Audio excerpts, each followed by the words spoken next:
Kaya ang ginawa namin, pati kariton, pinatapon na namin. Oo. Wala na siyang lagyanan. Ganun ang ginagawa ko sa solid waste pag matagal na uli, isakay. Inuud na kasi, paano Hmm. hindi ka magalit? Ayaw man niyang itapon kahit anong katok mo sa kwarto niya, ayaw niyang lumabas. Ang ginawa namin yung magbabasura na may sidecar. Pero kakatapan mo yun, may kasamang isang daan. Sabi ko, Oo. sabi ko dun sa nagtutulak, anak, pakitulak mo yung kariton.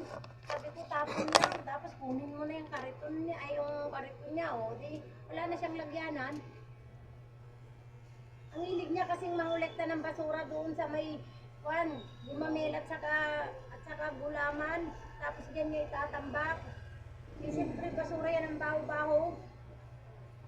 Kami nga dito, sabi ko, nagbabayad kami dahil ayaw namin makaperwisyo. Tapos ikaw tatambakan mo. Shower out, shower out. Good morning, good morning. At bagong herdo at itong kaibigan ko ng aking manggugupit. Ilang kawawa pagdating ng araw. Ayaw siya bigyan ng mga anak niya ng pagkain.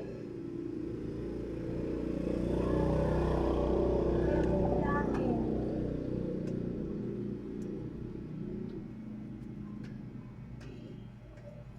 Ang kulit ng anak ni Amin, ano? Sobra. Kahapon, ewan ko, nung babat, kukunin niya yung kanikala, tapos iampas Pumunta niya. kami dito kahapon, mga alas 6. Kasama ko yung anak ko. Ay, hindi ko nakita. Tapos yun, umiyak. Gusto niya sumama. Nag-aaral na si Juan, anak mo. Dito kahapon, nandito kami. Hindi ko nakakita, baka nasa. Ay, naglakad kami.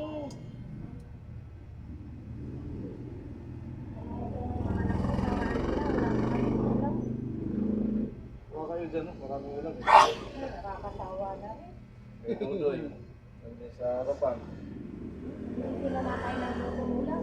Magala. Ayaw sila.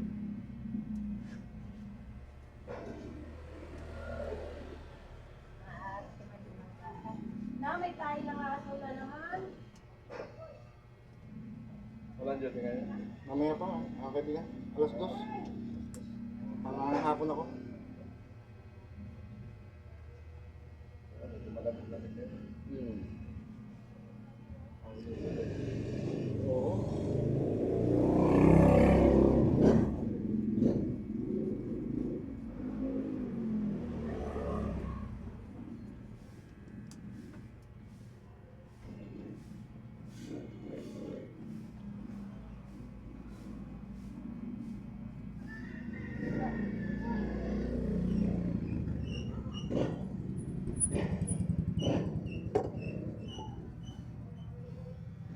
Ayun, ang dahil damit ko. Guys, dahil damit, siguro ibabasura na.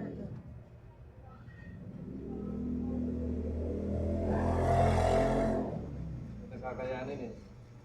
Nakayaan nila na. Nagkaroon ng sulod. Pag wala namang gamit, wala eh. Sayang lang eh.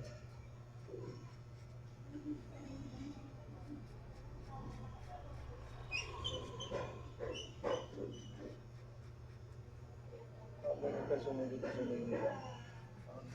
Sa ano, dito sa malapit sa Makati yata. Makati. Yung may ano dyan.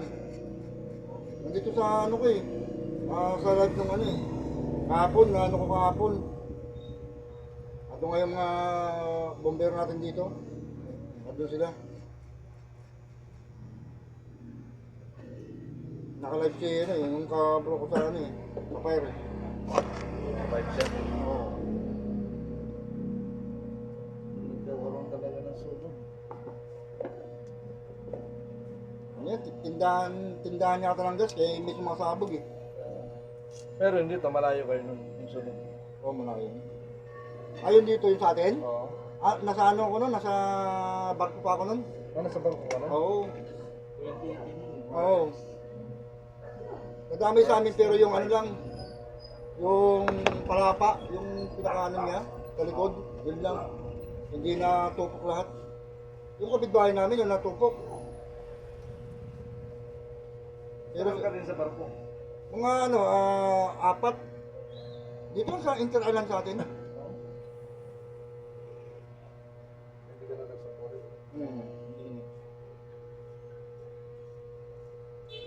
Manila to Cagayan.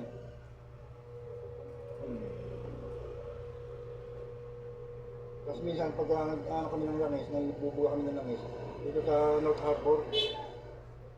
Minsan. Saan galing yung mga langis na? Galing din sa mga sa mga gasolinahan, mga iniipon. Yung use oil, Oo. may pinipilter doon sa sa Cagayan. Kasi doon ang planta ng kasi nagtayo ng amo ko doon ng daming tanda ng para doon lang. Tapos pag yung pure na siya, na langis, hinahati yun, yung langis, gasolina, tubig, Oo. hinihiwalay.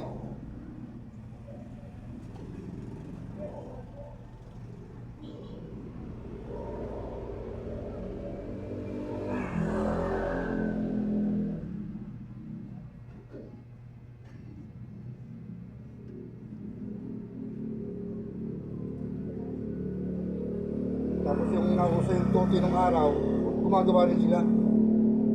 Oo, yung tuti. Ayun, puti. Hmm. Ayun, puti. Kasi doon sa Cagayan, yung mga trasil doon, yung tuti. Lalo ka naman usok.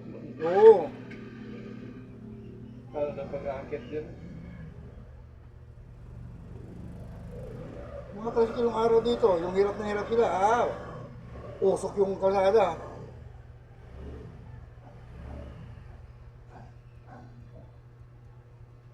Pero mga bago-bago na yan dyan ngayon, kasi dati, wala, arangkada talaga, lubak-lubak.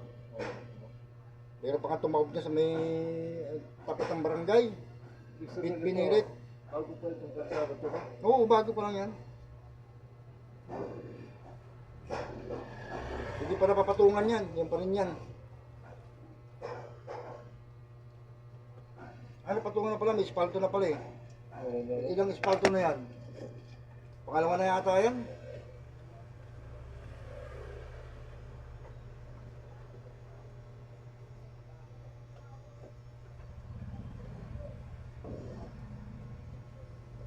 Parang ano to, parang bundok. Tapos yung dito sa may sa may SSB papuntang water pan, ano pa lang yan, rancho pa lang nung araw. Ng mga baka. Pero ba't may mga ano dyan ng mga sundalo sa may papuntang maintenance ko yung sa unahan? Oo. Yung taga-bantay doon, tax force yun. Tax mo. Oo. Bulat nga ako eh. Parang may mga bala doon na ano eh. Ayun, yung dating hideout nila. Yung doon, yung tawag ito, yung museum. Oo. Museum yun, museum. Parang campus yung... Oo, dati. Kasi malapit ang Villamro sa atin, kinalat yan. Kasi meron lumulusog north and south. Kaya dyan na ilagay. Mga ano na yan, mga sira na yan. Hindi na kaya itong kumpunuhin ng gobyerno. Pero kung pipilitin na kumpunuhin, magagamit pa yan. Mga sinaunang pang-gera eh. Ano pa yun eh. Savings pa yan. Ang pwede marupos eh. Yung pa yan, may pulbora pa lang pinapasok dyan. Bago mo lagyan ng bala. Yung bilog na bakal, mabigat, yan. Pulbora muna papasok mo, tapos bago mo ilagay yung yung bearing na malaki. Hindi ka tulad ngayon yung mga high-tech. Oo, hindi tulad ngayon, babagtakan ka na ng bomba. Grabe yung mahirap ng sira mo sa mga. Oo, sumali na kayong Luis. Okay, alam na nga. Kaya lang, nag-protest ng mga tao doon eh. Oo, kasi tao ang madadamay. Yung bits na kasi si Trump eh. Ngayon, di mapilit yung Trump kasi talagang yung bits eh. Kasi kawawa yung ano nangyari sa Israel. Durog eh. Halos mapulbos eh. Tapos sasali tumira at saka yung sa inyo North Korea.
Okay.